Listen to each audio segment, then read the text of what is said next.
Welcome to another edition of the Truck Driver Diary for the Drive Green Utility Tractor Show. And I guess first question is, we're here in Murfreesboro, Tennessee this time.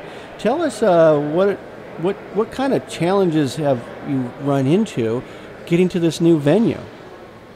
Well, I'm thankful that I have a Garmin to rely on getting through the streets of Nashville and Memphis during rush hour traffic, but as long as I avoided some of Tennessee's finest, it's been a smooth trip. Well, I hope you weren't going through at rush hour. I kind of came in last night on the tail end of it, and let's just say it was not the most fun experience in the world.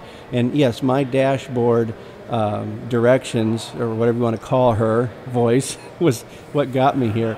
Well, we're once again out on location, and this time inside a Coliseum, which we're standing in right now. We've got people out here looking at equipment, and will again tomorrow.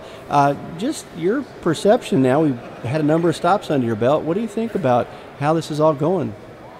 Well, I really like the economic impact this is. It's just a bright spot in the ag economy with what John Deere's offering. Farmers all over the Midwest and the South have needs.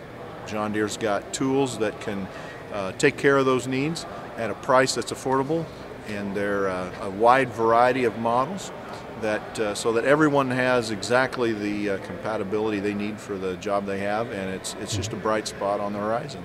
Now tomorrow we're going to be outside doing some riding and driving with some of this equipment, but we're going to get that truck that you drive here inside this Coliseum. But if I understood right, we had to actually get some of this equipment to work to dig out a little bit of the dirt that's in the floor in here so that it would fit underneath the doors, right? That's right. We had a John Deere 322 skid steer with tracks. We had to take out about 6 inches of soil underneath the doorway to get it through. And so we may give that a try again later on. Okay.